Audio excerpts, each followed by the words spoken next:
The boy came to school for the first time and was mocked by the school bully for dressing like a substitute teacher. However, a casual remark completely woke Frank up. He walked up to the platform and wrote down his name. Quiet down, people! My name is Mr. Abagnale. At his command, the entire class sat down instantly. Then he took the school bully outside and reprimanded him, using his powerful presence to silence everyone, even fooling the actual substitute teacher. By the time Frank was discovered, he had been substituting for 10 days. Not only did he teach classes and assign homework, but he also held a parent-teacher meeting himself. His mother was disappointed in Frank's behavior, but his father acted very differently, as if he was proud of his son's actions. However, this was just the beginning of his life. Today is Frank's 16th birthday. His father gave him a $25 account as a gift, along with a blank checkbook of 30 pages. When Frank returned home early from school, he found a stranger walking out of his mother's room. He instantly understood what had happened. Frank ultimately didn't tell his father about this, believing his mother was just momentarily confused. But when Frank returned home again, he found that his parents were already in the process of getting a divorce. They asked Frank to choose who he wanted to live with in the future, but he couldn't accept it. He chose to leave home alone. There's no wrong answer. He bought a ticket to Los Angeles and began living on his own. However, he was soon kicked out of a hotel for not having enough money. He suddenly thought of the blank check. He altered the date and pasted another person's name on it. But the obvious traces were immediately spotted.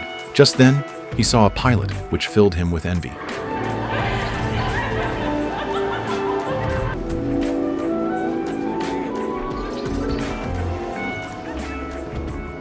Soon after, he pretended to be a school reporter and visited an airline company, asking about key knowledge to become a pilot, and borrowed a flight license under the pretext of helping to promote the school. Frank customized a flight uniform from a nearly expired pilot's license.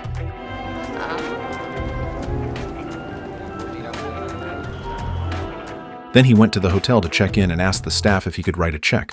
Upon hearing that he could get up to $300 from an airline company's check, Frank soaked a model plane in water, removed the airline logo, and pasted it onto the check. He then proceeded to a bank to cash it. When the bank employee carefully examined it, Frank sweet-talked his way through.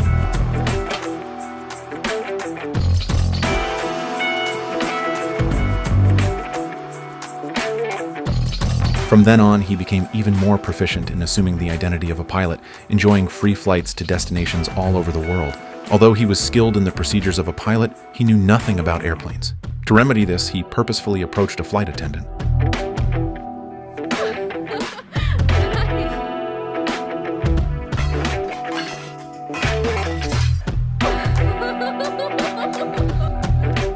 Then he hooked up with a bank clerk to get better at forging checks. He then purchased an old bank printer that was being discarded. With this, his counterfeit checks started rolling out in droves. However, this quickly drew the attention of the FBI. For a year, he traveled around the country, committing crimes and amassing profits of up to $1 million. He led a carefree life every day, but the police soon tracked his location based on the most recent spending record. However, Inspector Carl did not know what he looked like. FBI! FBI! When Frank walked out of the restroom, he introduced various crime tools, claiming to be a police officer who arrived before Carl did. However, Carl didn't believe him and asked for his ID. Frank handed his wallet to him without hesitation. Frank immediately pointed out the window to indicate that that was his partner and the prisoner. In reality, it was just his neighbor next door. Carl let his guard down at the sight, and Frank was ready to leave with the so-called evidence. 10 seconds later, and you'd have been shot. For a second while I get this evidence. Your wallet. Here any sec. Carl was bored and opened Frank's wallet. Then he realized he'd been duped, but Frank was already on the run. Carl swore he'd catch him, but he only knew Frank's fake name, Barry Allen. The waiter next to him saw it and said it was a name from a comic book. Carl had a flash of insight. Only a kid would pay attention to a name from a comic book, and they quickly followed that lead to Frank's mother's new home, and they found all sorts of information about him. The mother still wanted to make amends for her son. Wait, I'm sure we can take care of that. I'm working part-time at the church now. Just tell me how much yours and I'll pay you back. So far, it's about $1.3 million. And at the moment, Frank was living a life of reckless spending.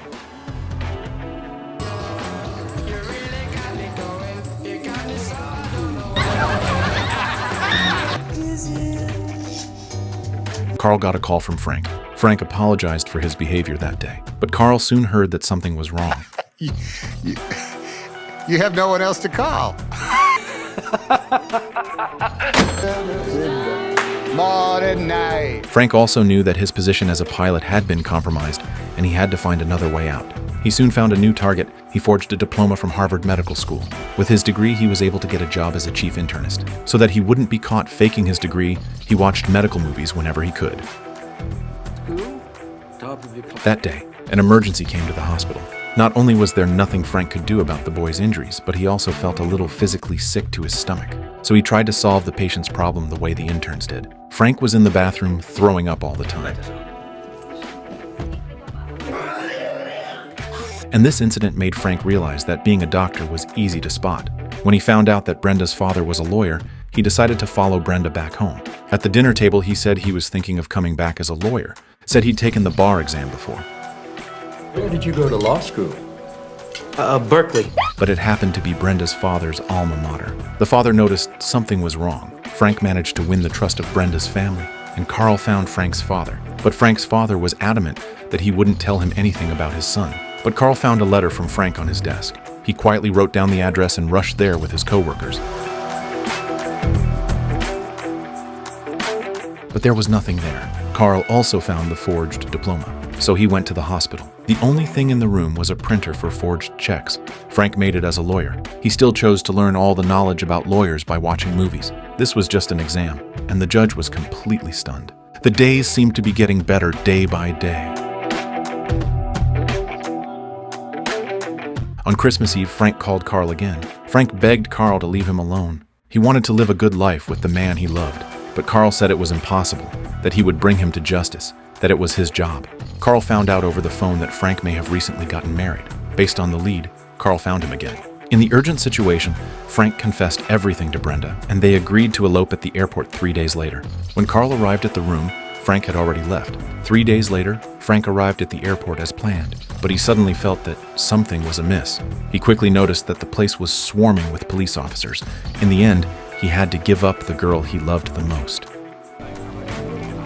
Carl deployed a dragnet, but little did he know that Frank had figured out a way. Frank posed as an airline representative recruiting flight attendants at a women's college. Each of the selected flight attendants had an especially outstanding demeanor, instantly capturing everyone's attention. Frank hid behind them.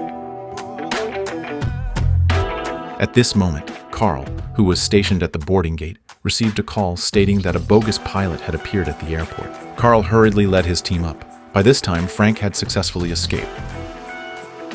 A year later, Frank's forged checks had proliferated overseas. Moreover, the forgery techniques of these checks were virtually indistinguishable from the real ones. Carl wanted to conduct an international investigation, but his superiors disagreed. Carl had no choice but to take the counterfeit checks to the manufacturing plant for professional analysis. The experts said that this type of printing press should be from France. Carl remembered that Frank's mother was born in a small town in France.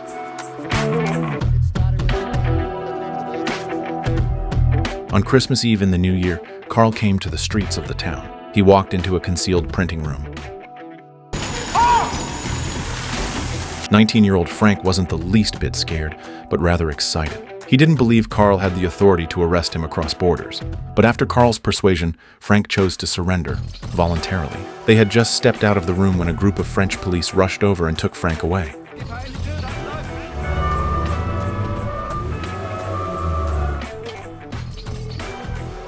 Two years later, on Christmas Eve, Carl came to pick up Frank with an extradition warrant.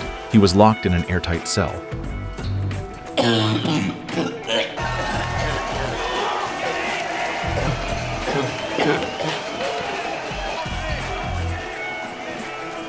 On the way back, Frank asked to see his father one last time before going to prison. However, after hearing this, Carl's face turned serious. He ultimately chose to tell Frank that his father had passed away unexpectedly. Frank fell into despair. Carl took him to the restroom to let out his emotions. Suddenly, there was silence. Carl entered the restroom and discovered a passage leading to the aircraft aisle. He could only watch as Frank disappeared once again.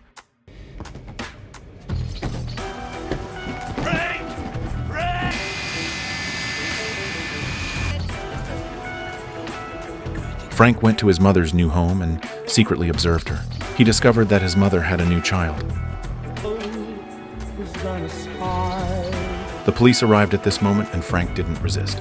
Frank was ultimately sentenced to 12 years in prison. On Christmas Day, Carl came to the prison again. Carl was annoyed lately because more fake checks had appeared. Upon seeing the fake check, Frank immediately revealed the suspect was the bank's cashier. The next day, Carl brought the head of the FBI and a check. Frank immediately concluded that this check was fake. The head was shocked in an instant and decided to invite Frank to work at the FBI. And so Frank had his own office, the check fraud department. On the evening when Frank got off work, he suddenly saw a set of pilot's uniform. Knowing that Carl would return to his hometown to see his daughter this week, Frank appeared at the airport again in uniform. However, Carl had been waiting for a long time. Carl said it took him 4 years to get him out of prison. If he escapes now, he won't have a chance later. He also admired Frank's talent.